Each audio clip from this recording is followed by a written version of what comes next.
저를 위해서 기도해 주는 분들이 너무너무 많아. 그래서 내가 하느님한테 항상 하는 얘기가 제발 나한테 기적 좀 일으키지 말라고 좀.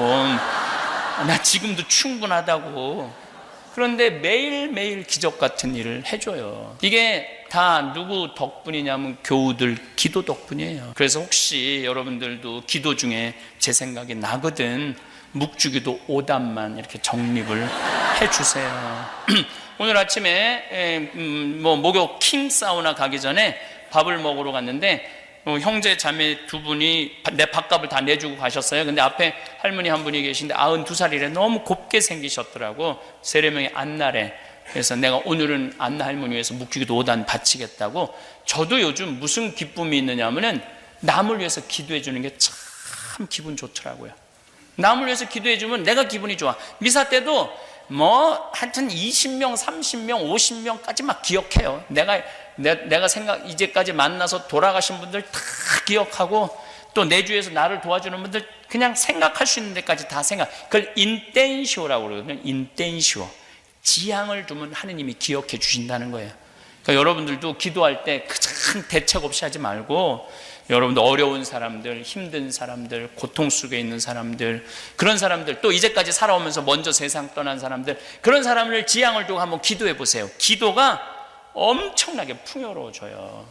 그래서 기도해달라고 이제 이 이야기를 장황하게 하고 계속 이어서 하도록 하겠습니다. 저는 중학교 1학년 때 세례를 받았어요. 세례 받기 전에 나는 어땠느냐? 우리 집 막내였어요. 아주 이기적이고 계산적이고 신경질적인 아이였어요. 저는 밥 먹을 때 막 엄마 어머니 마음에 안 들면은 숟가락, 젓가락 던지는 건 다 반샀어요. 안 먹는다고. 그냥 정말로 이렇게 요즘 7살, 8살 되면 막 땡깡 피는 애들 있죠?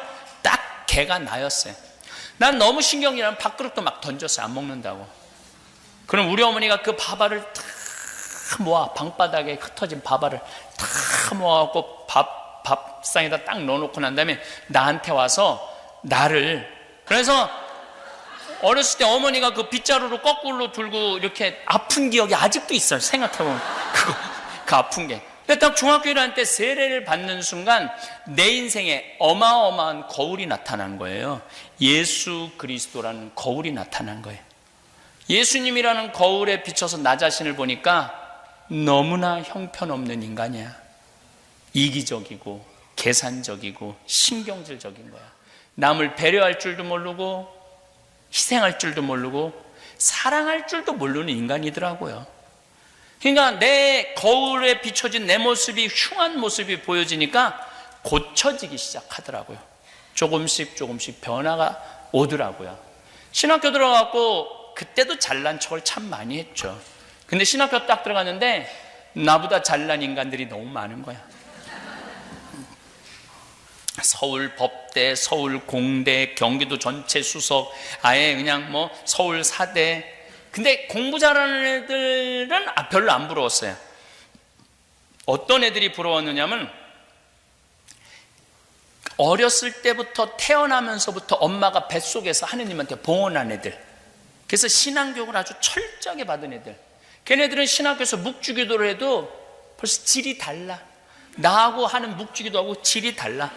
나는 그냥 중학교 1학년 때 세례받아갖고 20살 겨우 5년 만에 신학교 들어갔는데 걔는 20년 만에 신학교 들어간 애들 아니야. 준비가 그렇게 된 애들. 심성이 성적이야 어떻게 할 수 있지만 심성은 따라잡기가 쉽지가 않더라고요. 그게 신학교 때 너무너무 힘들었어요. 왜냐하면 우리의 목표는 성인사제 되는 거고 성숙한 남들한테 인격이 훌륭한 사제로 성장하기를 바라는데 공부도 현찮고 성격도 현찮고 이상만 높은 거야. 근데 내가 신학교 때 가장 큰 선물이 깨달은 게 있어요. 세상에는 나보다 잘난 인간이 많구나. 나보다 세상에 인품 좋은 인간이 많구나. 여러분들 어려운 사람 도와주는 건 하나도 안 힘들어요. 정말로 내가 인생을 살아오면서 어려운 사람 도와주는 건 하나도 안 힘들어. 인생살이에 가장 힘든 건 뭐냐 하면 나보다 잘난 인간 인정하는 거예요. 그것처럼 어려운 게 없어요. 여러분들 세상 보면은 모차르트, 살리에르가 왜 모차르트를 그 젊은 나이에 죽였겠어요? 질투 때문에 그런 거예요. 질투. 그 천재성을 인정할 수가 없었던 거예요. 그 천재성을. 근데 우리 주위에는 그런 사람들이 참 많더라고요. 그런데 그런 사람마다 내가 시기하고 질투하면은 나는 마음의 평화를 누리지 못해. 자유가 없어요. 근데 나보다 잘난 인간 인정하고 나니까 머리가 똑똑한 사람은 머리가 똑똑한 대로, 인품이 좋은 사람은 인품이 좋은 대로 인정하고 나니까 나는 마음의 평화가 있더라고요. 왜냐하면 질투할 일이 없잖아요. 잘난 사람 잘난 대로 인정하는데 뭐가 질투가 필요해? 평화롭고 자유가 있더라고요. 자유. 그래서 그때부터 신학교 3학년 때부터 저는 정말로 세상에는 나보다 훌륭한 사람들, 나보다 똑똑한 사람들, 나보다 학식이 좋은 사람들, 나보다 공부 잘하는 사람들, 나보다 인품 좋은 사람들이 많구나. 그걸 인정하고 나니까 너무 편안하더라고요. 그래서 저도 아버지를 많이 닮아서 남욕을 거의 안 해요. 나하고 1년 동안 안식년 산 신부가 둘, 셋, 거의 4명 정도 되는데 생태마을에 와서 사는데 그 신부들이 공통적으로 하는 얘기가 황 신부 겉보기보다는 같이 살아보니까 생전 남욕을 안 하는데 내가 보통 뭐 주교님 욕도 하고 어떤 신부 욕도 하고 다 하잖아요. 근데 저는 생전 안 해요. 왜냐하면 인정하니까 그거 너무너무 좋더라고요. 여러분들도 성당에서 여러분들보다 이쁜 사람 인정해요. 이쁜 건 이쁜 거야.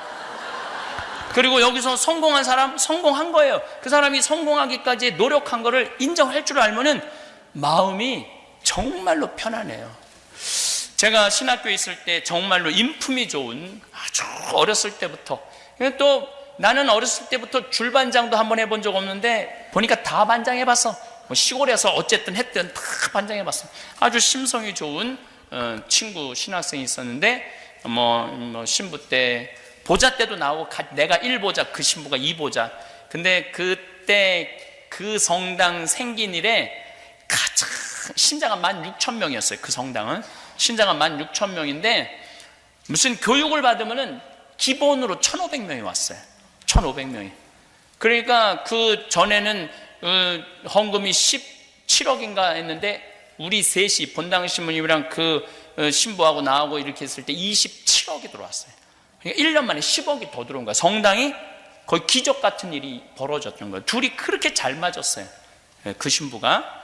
근데 하루는 내가 아마 한 4년 전에 성령대회 여기 나올 때 전화가 왔어요. 새벽에 비행기 타러 나오는데 황 신부 나 누구야? 나 누군데 교황청에서 지금 막 전화가 왔다는 거야. 새벽에 교황청에서 왜 전화가 왔어? 그랬더니 나보러 주교하래. 너 어떻게 생각해? 딱 그러더라고 나한테. 제일 먼저 나한테 전화를 한 거야. 그날 오후에 교구청 장관들 주교님들도 모르더라고요. 그 주교로 선임된 거를. 근데 내가 그랬어요. 나는 네가 정말로 우리 교구에 필요한 주교라고 생각해. 꼭 수락했으면 좋겠어. 우리 교구에 신부가 500명이거든요. 500명이 좀 넘는데 정말로 아픈 신부들을 어루만져줄 목자 같은, 정말 목자는 난 너라고 생각해. 절대 딴 생각하지 말고 꼭 받아들여. 그리고 내가 미국으로 나왔어요. 근데 내가 평상시에도 그 신부를 어떤 마음이었냐면 인품이 너무 좋다. 그리고 막 신학교 교수할 때도 막 가난한 학생들 컴퓨터 사주고 학비 대주고 다 하더라고요. 물론 이제 나한테 전화해갖고 돈 보내라고 내가 다 보내서 내가 다 알죠. 근데 너무너무 심성이 좋은 거예요. 근데 만약에 내가 평상시에 질투의 마음이 있다면은 황신부 나보러 주교하라는데 너 어떻게 해? 어떻게 생각해? 너 같은 게 무슨 주교를 해? 하려면 내가 해야지. 그랬다면 나는 평화롭지 못한 사제, 기쁨이 없는 사제였을 거예요. 근데 이제 주교된 지 4년인가 이제 5년이 됐어요. 어젠가도 자는데 전화가 왔더라고요. 그 주교님이 황신부 지금 어디야? 그래서 나 지금 시카고야. 언제 들어와?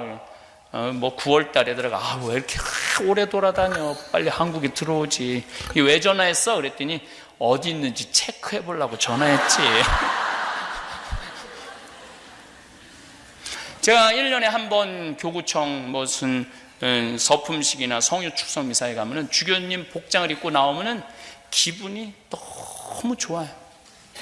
친구니까. 내가 인정하고 축복해주는 친구니까. 근데 우리 인간은 내가 그런 경우를 많이 당해요. 동창들이 나를 시기하는 동창들이 너무 많아요. 보면 욕하고 앞에서 욕하고 뒤에서 욕하고 네가 잘났으면 얼마나 잘났느냐 막 그래가면서. 근데 뭐 그것도 충분히 이해가 돼요. 근데 얼마나 그 시기하는 마음 안에는 평화와 기쁨이 없겠어요. 근데 내가 그 20대 때 그걸 깨달은 거예요. 난 최고의 선물이라고 생각이 들어요. 30대 때 15살에 제가 지우학했다고 말을 합니다. 이건 공자님이 한 말이에요. 뜻을 세우는 거예요. 공부의 뜻을 세우는 거죠. 신학의 사제직의 뜻을 세운 게 제 15살이야. 그래서 30살에 신부가 됐으니까 이립한 거죠. 쓴 거야. 근데 내 인생에 가장 지우고 싶은 나이가 언제냐면 30이에요. 이때처럼 추악했던 적이 없어. 내가 아주 이기적이고 계산적이고 다 성숙했는 줄 알았더니 그게 신부가 되니까 다 나오더라고. 교우들한테 얼마나 엄격했는지 몰라요. 그 삶에 지쳐갖고 성당에 오는 교우들한테 따뜻한 위로를 못 해주고 그냥 원칙 가르친다고 혼내고. 그러면 성체형할 때도 뭐 교육을 일례로, 어제 휴대폰도 그랬지만 성체형할 때도 오른손이 위에 올라가고 왼손이 밑에 오면 안 돼요. 왼손이 위에 올라가고 오른손이 밑에 와야 돼요. 그래갖고 어떤 손으로 예수님을 영해야 되냐면 오른손으로 영해야 돼요. 근데 만약에 우리 교우들이 딱 오른손을 올리잖아요. 그럼 내가 손바닥을 딱 내리쳤어요. 손바닥 딱 내리치면은 성당에 쫙 소리가 나잖아요. 그럼 저 뒤에서 나오는 교우들이 어떻게 하느냐 하면 계속 이러면서 나와요. 그런데 나는 그것조차도 긴장하라고 생각하고 그것도 웃기지도 않았어. 계속 이러고 나와도 웃기지도 않았어. 그렇게 내가 무서웠어요. 30대 때. 그리고 뭐 얼마나 냉정하고 고지 않은 척, 잘난 척, 가진 척, 이거 정말 많아 했어요. 그래서 내가 삼척 출신이라고 해서 삼척 출신. 근데 40대가 되고 보니까 이게 안 돌아가는 분이 있는 거야. 손목 관절염이 있어갖고. 그게 40대가 돼서 보이더라고요. 그리고 이렇게 성체형하는데 실수하는 사람 하나 둘이야. 근데 그거를 그냥 내리친 내 자신이 너무 창피하더라고요. 그래서 요즘은 왼손으로 영하든 오른손으로 영하든 그냥 상관하지 않고 그냥 영에 드려요. 참 마음이 편하네. 요즘은 뭐 맞았느니 틀렸느니 그 신경도 안 써. 어떤 경우들은 막 헷갈리니까 이렇게 나오는 경우들도 있어요. 네가 알아서 주어라 이거야. 네가 알아서. 그럼 내가 어떻게 하냐면 정가운데다 그냥 영해줘. 정가운데다. 근데 30대 때는 그 여유가 생기지 않더라고요. 30대 때는. 그래서 30대 때는 사람을 만나도 내가 환경운동 한다고 비누공장 무슨 빈병 많이 했어요. 정말 이리 뛰고 저리 뛰고. 근데 이제 뭐 공장도 만들어야 되고 뭐 돈도 없었을 때니까 31살에서부터 운동한다고 이리 뛰어다니고 저리 뛰어다녔으니까. 근데 뭐 옆에서 도와준다고 이제 부자들이 이제 오면은 저 사람이 나를 도와주기를 계속 목적을 돈 받아낼 생각으로 사람을 만났어요. 또 부자들이 또 그래. 시모님 이번에 땅 팔리면 꼭 시모님 헌금하겠다고. 근데 놀라운 건 왜 그렇게 땅이 안 팔려?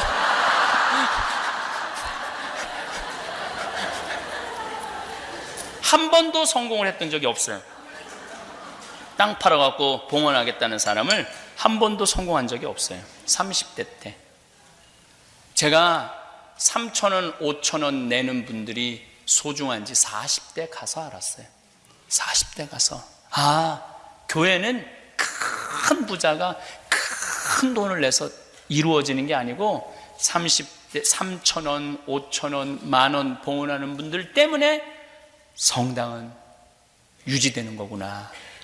그래서 40대 이후부터는 내 주위에 뭐 500억, 1,000억, 심지어는 1조 재산을 가지고 있는 사람이 와도 아는 척도 안 했지만은 도와달라고도 말 안 해요. 그게 남의 재물 탐내는 거더라고. 도와줄 마음이 있어야지 도와주는 거 아니야. 내가 그분 그 돈 버는데 내가 무슨 짓을 했다고, 뭘 도와줬다고 500만 원, 1,000만 원, 1억을 바래. 그게 도둑질이더라고요. 남의 재물을 탐내지 말아라가 그때 이해가 된 거예요. 근데 30대 때는 안 그랬어요. 그래서 내 주위에 요즘 돈 많은 사람들 단 한 번도 도와달라고 말한 적 없어요. 단 한 번도. 앞으로도 그럴 거예요. 앞으로도 아무리 돈 많은 사람이 옆에 와도 나는 도와달라고 말 안 해요. 본인이 하는 거지. 내가 도와달란다고 돈 그렇게 30대 때는 근데 그게 정당한 줄 알았어요. 정당한 줄 알았어요.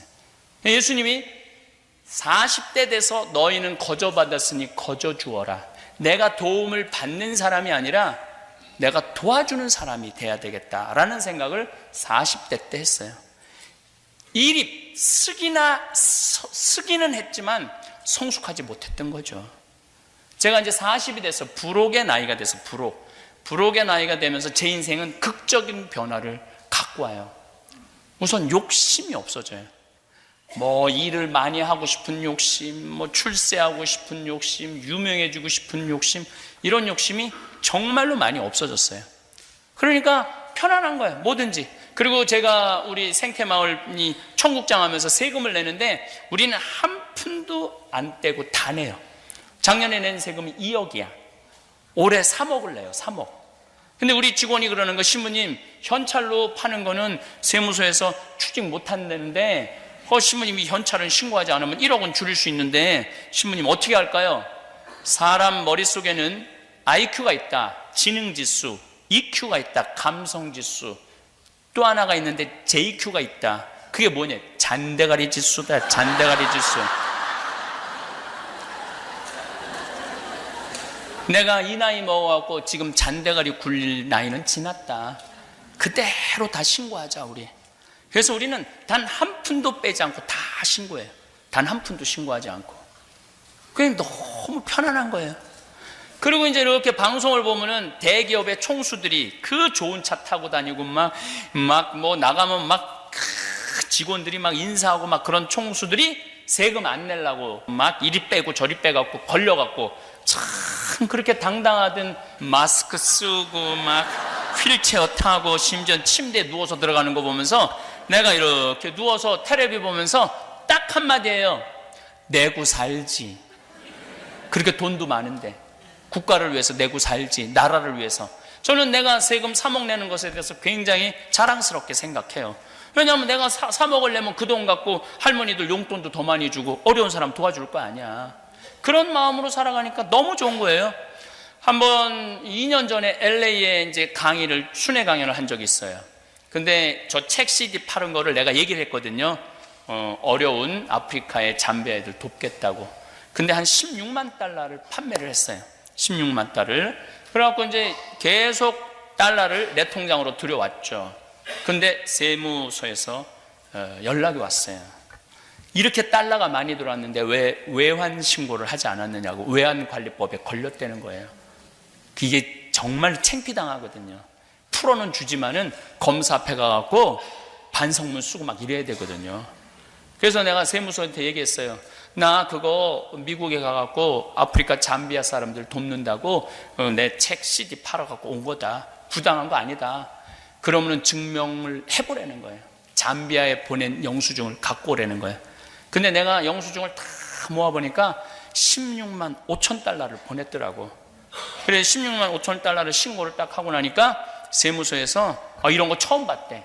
온 거 그대로 나가고 더 보채서. 왜냐면 신부님 용돈 하라고 준 돈도 한 5천 달러가 있어갖고 그것까지 다 보냈죠. 그러니까 이제는 어디에서 뭐를 하든 마음이 편안한 거예요. 부록, 의심이 없는 나이, 의구심이 없는 나이를 부록이라고 그래요. 제가 그 40에 또 참 받은 선물 중에 하나는 난 정말로 우리 직원이 40명인데 사무실 올라가면 사무실 직원도 너무 이쁘고, 주방 가면 주방 직원도 너무 이쁘고, 농장 가면 농장 직원도 너무 이쁘고, 천국팀에 가면 천국팀도 너무너무 이뻐. 40명이 다 이뻐요. 딱 생태마을에 올라가면 기분이 너무너무 좋아요. 근데 문제는 미워하는 인간은 하나도 없는데 마음에 안 드는 인간은 너무 많아. 근데 여러분들 주위에 모든 사람들이 여러분들 마음에 들어야 돼요? 그건 불가능해요. 어떻게 모든 사람이 나하고 마음에 들어? 그런 일은 없어요. 나하고 마음에 드는 사람은 10사람 중에 2-3명도 안 돼요. 2-3명 찾기 쉽지 않아요. 그런데 10명이 다 마음에 들어야 된다고. 또 성당 다니는 사람들은 마음에 안 들어도 주 예수의 이름으로 사랑해야 된다고. 힘들게 주 예수 이름으로 사랑해야 된다. 주 예수 이름으로 사랑해야 막 고통을 끌어안고 사는 사람들 참 많아요. 여러분들, 제가 이렇게 40에 돼 보니까 궁합이라는 단어가 이해가 되더라고요. 사람은요, 궁합이 맞는 사람이 있어요. 궁합이 맞는 사람이 있어. 그건 꼭 부부 문제만 아니야. 사람이 궁합이 맞는 사람이 있어요. 내가 이렇게 신부로 이렇게 봤을 때, 젊었을 때는 저 신부는 인격이 엉망인데도 그 신부 좋다고 따라다니는 교우들 보면은 이해가 안 됐어요. 저 신부 근데 보니까 궁합이 맞는 거야. 궁합이 맞으니까 서로 좋다고 그러는 거죠. 나는 내가 평창 생태마을을 꾸미면서 우리 할아버지 신부님 생태마을 내가 하겠다고 그러니까 30억을 들여서 생태마을을 꾸며준 신부님이 있어요. 근데 이 신부님이 2012년에 돌아가셨죠. 87세에 돌아가셨어요. 우리 아버지하고 같은 나이에 돌아가셨는데 이 신부님이 정말로 무서웠어요. 얼마나 무서웠느냐면 미사 때 딱 미사 시작되면 문 딱 잠 거예요. 다음 미사 오라고. 그럼 미사 중간에 무슨 일이 있어도 못 나가. 할머니들이 오줌을 말아서 나가려면 늙으면 죽어야 돼 막 그러고 그래. 신부님이 너무너무 무서웠어요. 그 신부님 애들이 미사 때 떠드는 걸 용납을 못했어요. 그 신부님 나한테 붕어를 키웠는데 봐라, 톡톡 두들기면은 붕어들이 밥 먹으러 와요. 그러면 신부님이 물을 줘요. 저기 막 밥을 줘요. 물고기도 훈련되면 되는데 왜 5살 되는 애가 훈련이 안 되냐? 이건 부모가 안 가르쳐서 그렇다. 그래갖고 이제 애들이 미사 때 떠들면은 애미 누구냐고. 자식 교육 똑바로 시키라고. 대놓고 하세요, 대놓고.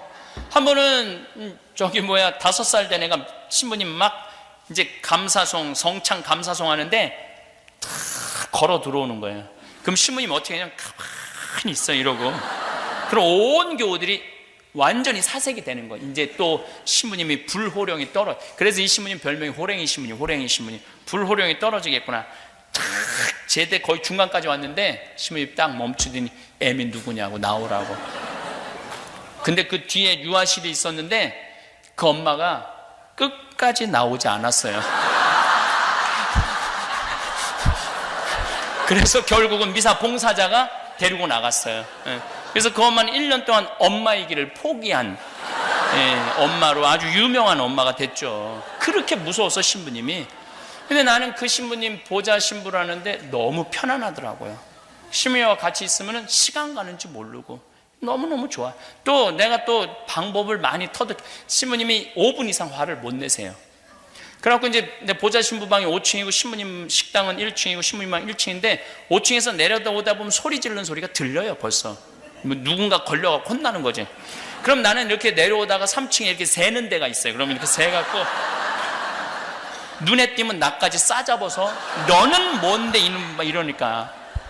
근데 하여튼 이 신부님 나하고 궁합이 너무너무 잘 맞았어요. 은퇴하시고 제가 10년을 모시고 살았어요. 근데 한 번도 다툼이 없었어요. 한 번도. 너무너무 행복하게. 그래서 우리 수원교구의 모든 어른 신부님들, 주교님들, 젊은 신부들이 어떻게 저렇게 둘이 아버지 아들같이 저렇게 오랜 시간 동안 변함없이.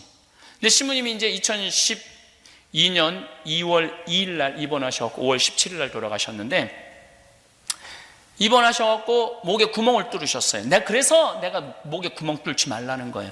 너무너무 힘들어하는 거예요. 목에 뭐가 걸리면은. 근데 이제 돌아가실만 하면은 살아나고, 돌아가실만 하면 살아. 나는 강의는 너무너무 사순 특강 다니고 너무너무 바쁜데, 그래서 이제 뭐 주일날 저녁인지 월요일날 저녁인지 돌아가시기 한 3일 전에 돌아가신다고 그랬고 주교님들 다 오고 교구청 다 오고 신부들 다 와서 인사를 하는데 안 돌아가시는 거예요.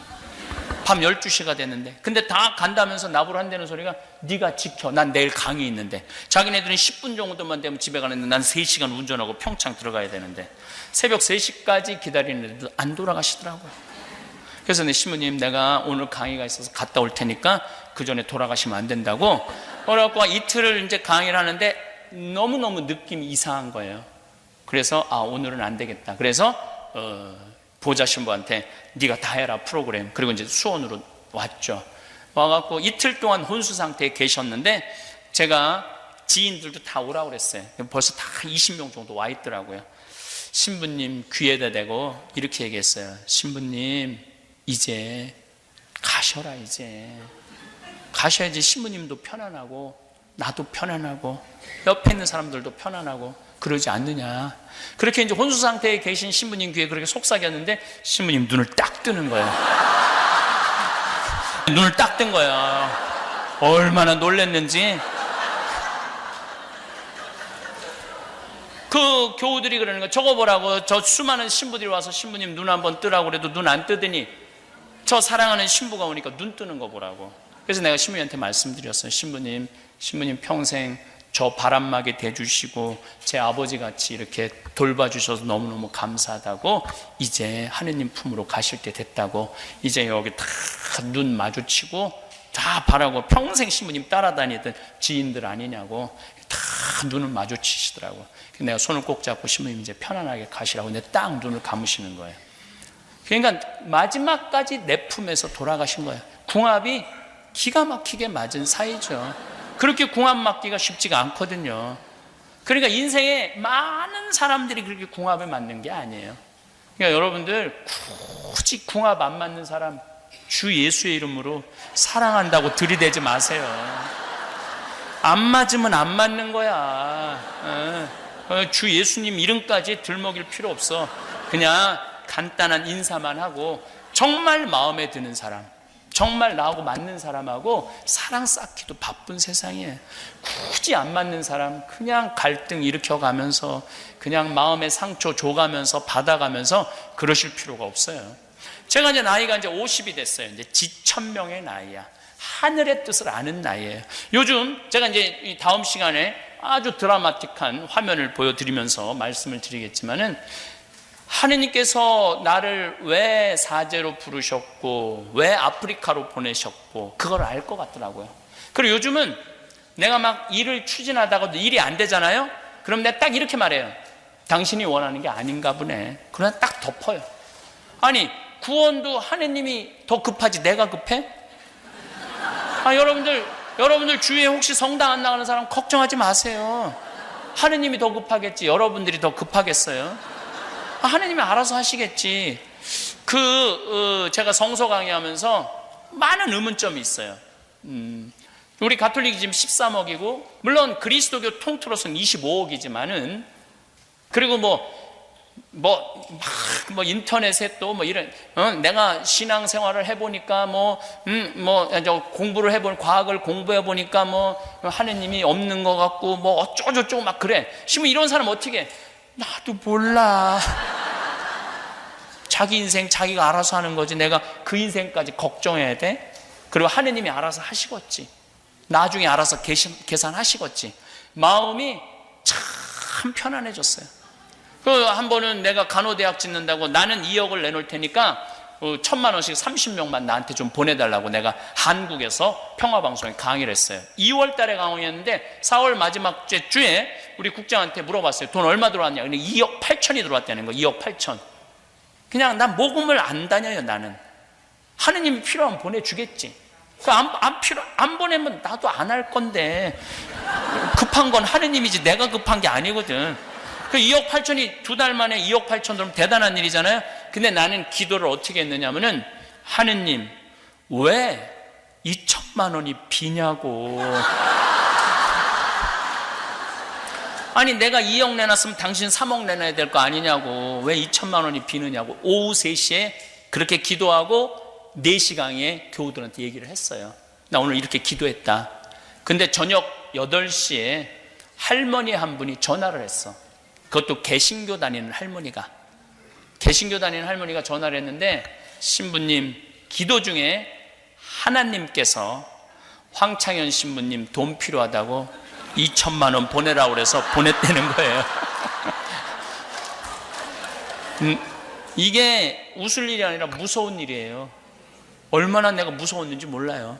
내가 반장난식으로 하느님 왜 2천만 원이 비느냐고 그랬는데, 그날 저녁에 2천만 원을 보내준 거예요. 얼마나. 그래서 하느님의 섭리라는 게 우리가 믿어야 돼. 저는 잠비아 일을 하면서도 막히는 일들이 너무 많아요. 근데 내가 하느님한테 이렇게 기도해. 나는 심부름은 내가 정말로 열심히 할 자신 있다. 내 목숨을 걸어서도 할 수 있다. 그렇지만 안 되는 부분은 당신이 알아서 해라. 내가 안 되는 부분은 당신이 알아서 해야지. 내가 그것까지 억지로 하냐. 그러니까 순리에 따르게 되더라고요. 억지로 하는 게 하나도 없어. 그래서 뭐 귀양 막 말 나온 김에 한마디 하면, 내가 여주에 16만 평 제2생, 저기 그걸 써놨더라고. 그 제2생태마을 저 기금 아니에요. 저거 팔아갖고 잠비아로 나가지. 수원교구 돈 많은데 뭐하러 힘들게 청국장 팔아갖고 수원교구 내려놔. 아프리카에 내려놔야지. 제2생태마을을 내가 허가를 다 받아놨어. 불가능한 허가를. 근데 딱 교구청에서 연락이 와서 손 띄라고. 근데 내가 어떻게 말했느냐면, 띄겠다고. 보통 신부들 같으면은 5년 동안 했는데 일이 나하고 말 한마디 없이 손 이렇게 띄라고 말할 수 있느냐 어쩌고 저쩌고 그러는데, 그것도 내가 보기엔 다 성숙하지 못한 사람들의 행동이에요. 나는 신부고 교구청의 명령에 따라서 하는 신부인데 띄라고 그러면 껴야지. 아주 간단한 거예요. 근데 막 내가 하면 안 된다고 막 불때같이 일어나던 신부들이 너무 당황한 거야. 내가 싸울 줄 알았더니 바로 손 띄니까, 아니 저건 아닌데 싸워야 되는데. 저는 지금도 생태마을에서 본당 신부로 발령 나도 난 나갈 수 있어요. 아프리카에서 저렇게 추진하다 했는데 교구에서 하지 말라 그러면 난 안 할 수 있어요. 왜냐하면 나머지는 하느님이 알아서 하겠지. 나는 본당 가서 행복하게 살면 되지. 손해는 누가 나? 하느님이 나겠지. 내가 나는 게 아니지. 신학교 내가 짓겠다고 내가 한 것도 아니고 당신이 계획한 건데. 50이 돼서 하늘의 뜻을 아니까 마음이 참 편안하더라고요. 억지로 할 것도 없고 포기도 쉽더라고. 60, 이 시간이 없으니까 이제 이순 얘기를 할게. 60, 난 아직 60은 안 됐어요. 이순이 되면 귀가 편안한 나이야. 그리고 이해 못하는 게 없어야 되는 나이야. 60이 되면 모르는 게 없는 나이가 60이에요. 근데 60 된 분들이 난 정말 이해가 안 되네, 처음 듣는 얘기네, 이러면 나이를 헛먹은 거예요. 공부를 안 하는 거예요. 공부를 안 하는 거예요. 60이 돼갖고 남의 말에 귀를 기울일 줄 모른다면은 나이를 헛먹는 거예요. 그래서 60이 되면은요, 다 남의 말에 귀 기울일 줄 알고 끝까지 들어줄 줄도 알고, 뭐 이 말 저 말 할 거 없이 내가 너무 멋있는 60을 하나 만났어요. 직접 만난 적은 없는데 내 후배 신부 중에 하나가 5년 정도 후배 신부가, 그것도 5년 전에 여자 때문에 옷 벗은 것도 아니고 돈 때문에 옷 벗은 것도 아니야. 이거 굉장히 상징적인 신부예요. 기쁘지 않았대요. 미사를 드리는데 기쁘지 않았대요. 강론을 하는데 기쁘지 않았대요. 기쁘지 않은데 여기서 드리는 건, 이건 교우들을 기만하는 거고 하느님을 기만하는 거라고. 그래서 난 더 이상 사제의 자격이 없다고. 너무너무 아깝더라고. 내가 평상시에 아끼던 신부인데 기쁘지 않은 순간이 오죠. 정말로 하기 싫을 때가 와요, 신부들한테.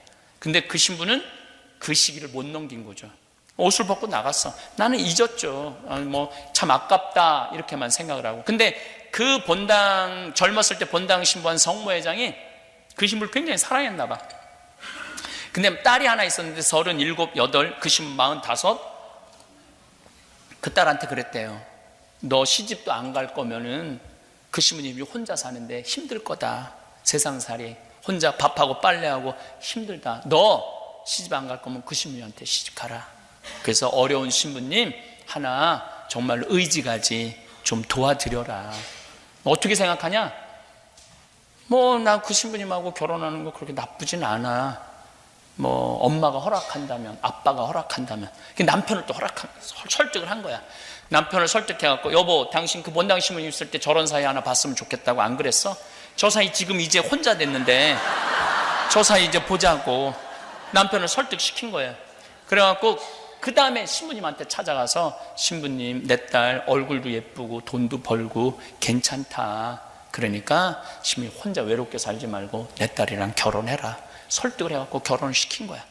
그래갖고 뭐 2년 전 3월 25일 날 본당 상임위원들 다 몇몇 해갖고 결혼을 시켰다는 거예요. 내 말이 나이를 먹으려면 그렇게 먹으라는 거예요. 신부님이 어떤 여자하고 바람났다고 뒤에서 뒷담화하고 욕하고 그러지 말고, 신부님 그렇게 중간에 사제가 나가면 얼마나 힘들겠어. 사제로 편안하게 살다가 그러면은 돈 모아갖고 가서 신부님 용돈 좀 하라고 그러고 그래야지. 내가 한국이나 미국에 있는 교회를 보면은 계속 욕하고 세상에 그럴 줄 몰랐다고. 그래요, 세상은. 왜 그럴 줄 몰라? 사람은 실수할 수도 있고 잘못할 수도 있고 무너질 수도 있는 거죠.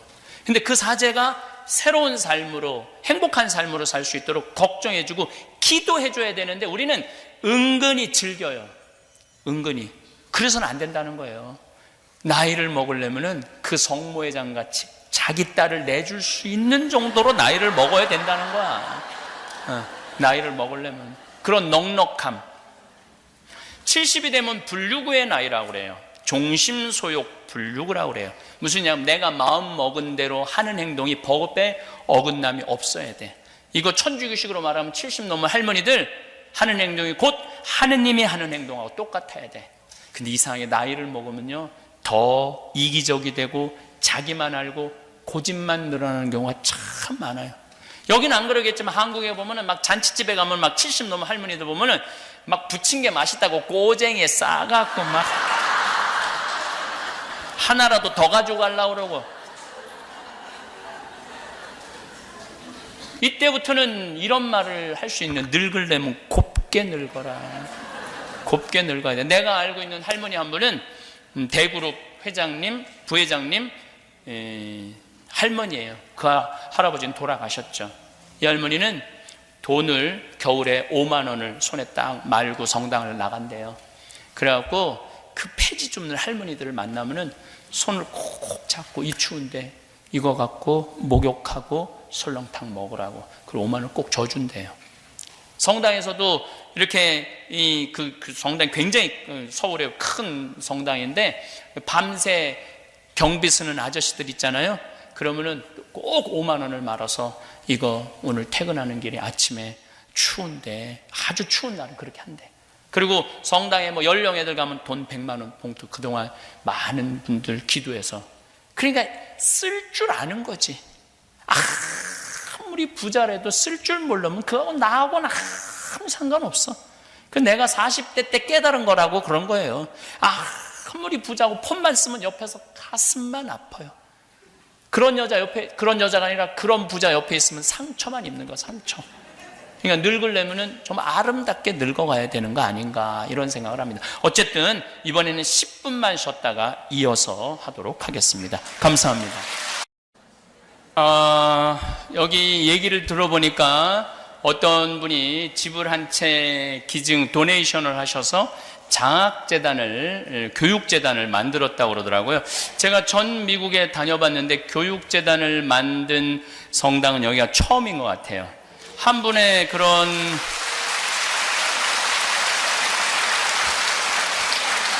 그런 도네이션이 내가 보니까 기적의 시작인 것 같아요. 그래서 여기 신부님 하시는 일 중에 제가 정말로 꼭 원했던 일을 하고 있더라고요. 정화상 성인하고 김대건 신부님 성인전을 영어로 번역해갖고 우리 1.5세대나 2세대 같은 경우는 사실은 우리 김대건 신부님이 얼마나 훌륭한지, 정화상 성인이 얼마나 훌륭한지 모르잖아요. 김대건 신부님 이야기도 너무 감동적이지만 정화상 성인 같은 경우는 감동을 뛰어넘죠. 정화상 성인은 아버지, 어머니, 정화상 성인, 유소사, 최철래, 정정혜, 엘리사벳 온 가족이 하느님 때문에 다 순교를 한 집안이잖아요. 얼마나 대단한 집안이에요. 그리고 정화상 성인마저도 너무너무 사제가 되고 싶어갖고 신학교 교육을 받으셨어요. 받으시다가 순교를 1839년에 하시게 되죠. 그래서 이 정화상 성인의 재상서라는 거를 재상한테 올리는 글이라는 글을 쓸 때 그 기가 막힌 내용이 나와요. 아버지는 감옥에서 죽고 아들은 바깥에서 죽고 자식은 굶어 죽고 이 온 가족이 죽는 얘기를 이렇게 하면서 우리가 뭘 잘못했다고 이렇게 박해를 심하게 하느냐라는 유명한 책을 쓰시죠. 여기가 정화상 바오로 성당이라고 그러잖아요. 그래서 그런 아름다운 어쨌든 재단이 생겼고 앞으로 그 재단을 통해서 많은 일을 할 수 있을 것 같아요. 저는 제가 지금 이게 기적의 이제 일을 할 수 있었던 거는 정말로 할머니 한 분이 저를 찾아오셨어요. 신부님, 제가 강도들한테 이틀 동안 끌고 다니는데 그런데 그 당신 차였는데 내 CD 화가 나십니까? 라는 걸 이틀 동안 듣고 다니다가 마지막에 풀어주면서 이 CD를 들으면서 마음이 없어졌다고. 할머니 카드에서 돈을 다 뺏어가고 돈을 다 뺐지만은 마음이 없어졌다고. 그 할머니가 1년 동안 외출을 못했대요. 너무 세상이 무서워서. 그러고 난 다음에 할아버지가 이제 그 할아버지도 돌아가셨는데 할아버지가 당신은 신부님 때문에 사는 거라고. 그래갖고 이 할머니가 재산이 굉장히 많은데 내가 만약에 그냥 거기서 자기네들끼리 막 작전 짜는 소리를 들었대요. 그렇게 죽었다면 얼마나 의미가 없을까. 그래서 이 할머니가 그 재산 중에 100억을 저한테 갖고 기증을 하셨어요. 100억을. 예. 그리고 1년 후에 100억을 더 갖고 오셨어요. 1년 후에 100억을. 근데 그 할머니는 평생 1000억 정도 재산이 있었는데 빚으로 700억 정도를 날렸대요. 하나도 안 행복했대, 날리는 동안은. 근데 이 신부님한테 이렇게 갖다 주고 이렇게 일이 되는 걸 보면서 너무너무 행복하대, 지금 사는 게. 그래서 80 넘어서 행복하기 시작했대. 이제 84살이거든요 80 넘. 그러니까 내 걸 내놓으면서 행복하게. 이제 뭐 와서 재판 걸 사람도 없잖아, 다 내놨으니까. 그래서 이제 조금 남았어요. 신부님, 저 이제 여기 조금 저기 이제 조금 이제 다 이제 없어지고 이제 조금 100억밖에 안 남았어요. 그러더라고요. 어쨌든 그 할머니가 땅을 팔아서 돈이 이제 제 통장에 들어와 있는데 그걸 기증하면서 이 아프리카 일이 훨씬 커졌죠. 생각보다 훨씬 커지고 신학교까지 짓게 되는 과정을 이제 밟게 되는 거죠. 그래서 제가 얘기하잖아요. 내 계획이 아니라고. 이건 하느님의 계획이지 나는 전혀 이런 거 할 생각이 전혀 없었어요. 그냥 농장이나 좀 도와주고 이러려고 그랬는데 이게 정말 대단한 일이 됐잖아요. 여기 교육재단 이제 시작을 하셨는데 아마 이게 어떻게 보면 또 미국 교회 안에 새로운 기적의 이 재단이 될 수도 있지 않을까 그런 생각을 합니다. 그래서 여러분들 혹시 내가 아까도 어제도 말씀드렸지만 한국 분들 이제 이룰 거 다 이루고 있는데 이대로 머무르면 미션이 끝나는 거예요. 그래서 더 높은 미션을 가지시고 이 재단을 통해서 여기 미국에서 공부하고 있는 많은 학생들한테 장학금도 주고 어려운 사람들, 똑똑한 아이들 골라내갖고 그 아이들 또 키우면은 나중에 그게 다 교회의 재산이 되고 한민족의 재산이 되는 것 같아요.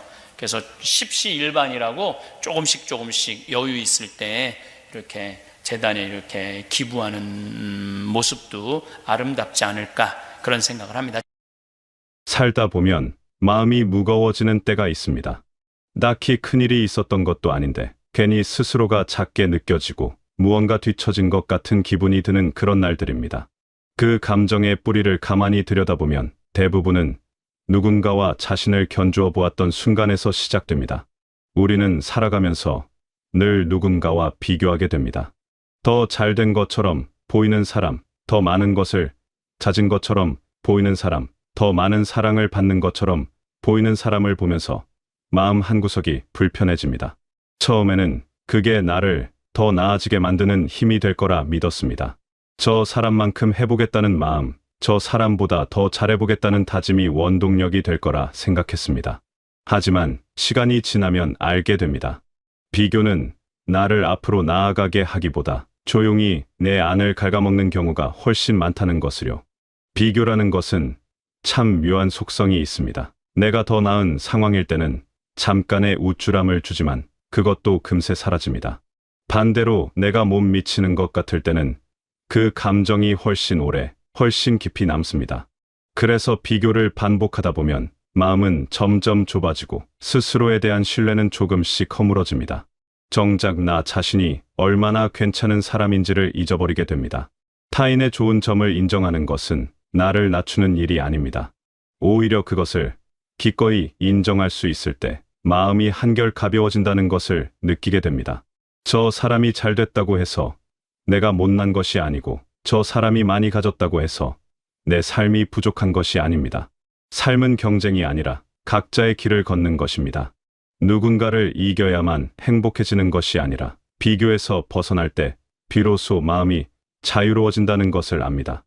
그리고 그 자유로움이 생길 때 우리는 비로소 여유를 갖게 됩니다. 옳고 그름을 따지는 것보다 따뜻함을 건네는 것이 더 중요하다는 것을 이해하게 됩니다. 한때는 원칙이 가장 중요했습니다. 맞는 것은 맞다고, 틀린 것은 틀렸다고 분명하게 말하는 것이 다르게 사는 일이라 믿었습니다. 물론 그 믿음이 완전히 잘못된 것은 아닙니다. 하지만 살면서 조금씩 알게 됩니다. 사람은 누구나 실수를 하고 저마다의 사정과 상처를 안고 살아간다는 것을요. 맞는 말이 항상 필요한 말은 아닙니다. 때로는 틀렸더라도 따뜻하게 감싸주는 한마디가 사람의 마음을 훨씬 깊이 움직입니다. 끝까지 이기려는 사람보다 한 번 더 이해해주려는 사람이 곁에 오래 남습니다. 이기는 것보다 이해하는 것이 더 어렵고 그래서 더 귀합니다. 여유는 그냥 생기는 것이 아닙니다. 수많은 경험을 통해 수많은 관계를 통해 조금씩 쌓여가는 것입니다. 그리고 그렇게 쌓인 여유는 사람을 부드럽게 만들고 그 부드러움은 주변 사람들에게 고스란히 전해집니다. 삶을 살다 보면 뜻대로 되지 않는 일들이 참 많습니다. 열심히 했는데도 원하는 결과가 오지 않을 때, 좋게 마무리하려 했는데 어긋날 때, 그때마다 마음이 흔들립니다. 우리는 종종 결과까지 모두 손에 쥐려 합니다. 노력만 하면 뭐든 이룰 수 있다고 믿어왔기에 안 되는 일이 생기면 그것이 다 내 탓인 것 같아서 스스로를 괴롭히게 됩니다. 하지만 세상에는 노력으로 되는 일이 있고 아무리 애를 써도 내 힘으로 어찌할 수 없는 일도 있습니다. 그것은 실패가 아닙니다. 삶의 흐름이 그렇게 되어 있는 것입니다. 억지로 밀어붙이기보다 흐름을 받아들이는 태도가 필요한 순간이 있습니다. 내려놓는다는 것은 포기하는 것이 아닙니다. 그것은 삶을 조금 더 편안하게 살아가는 지혜입니다. 붙들고 있어야 할 것과 놓아야 할 것을 구분할 줄 아는 것, 그것이 진정한 삶의 힘입니다. 힘을 빼야 더 잘 나아갈 수 있습니다. 수영을 할 때도 너무 힘을 주면 오히려 물속으로 가라앉습니다. 몸에 힘을 빼고 물의 흐름에 몸을 맡길 때 앞으로 나아갈 수 있습니다. 삶도 마찬가지입니다. 모든 것을 통제하려는 힘을 조금씩 내려놓을 때 오히려 삶이 더 자연스럽게 흘러가는 것을 느끼게 됩니다. 그리고 그때 마음에 진짜 여백이 생깁니다. 그 여백 속에서 우리는 무엇이 진짜 중요한 것인지를 다시 생각하게 됩니다. 많은 것을 가지는 것이 삶의 목적이었던 시절이 있었습니다. 더 넓은 집, 더 좋은 것, 더 많은 것을 향해 달려왔습니다. 물론 그것이 나쁜 것은 아닙니다. 더 나은 삶을 위한 노력은 언제나 아름다운 것입니다. 하지만 어느 순간 알게 됩니다. 많은 것을 움켜쥔다고 해서 마음까지 풍요로워지는 것은 아니라는 것을요. 결국 사람의 마음에 오래 남는 것은 얼마나 가졌느냐가 아닙니다.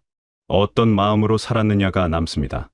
잘 들어주는 사람, 작은 것도 나눌 줄 아는 사람, 함께 있으면 마음이 편안해지는 사람.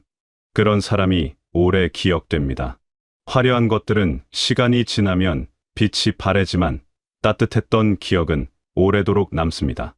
어떤 마음을 품고 살았는지, 어떤 방식으로 사람을 대했는지, 그것이 한 사람의 삶이 남기는 진짜 흔적입니다.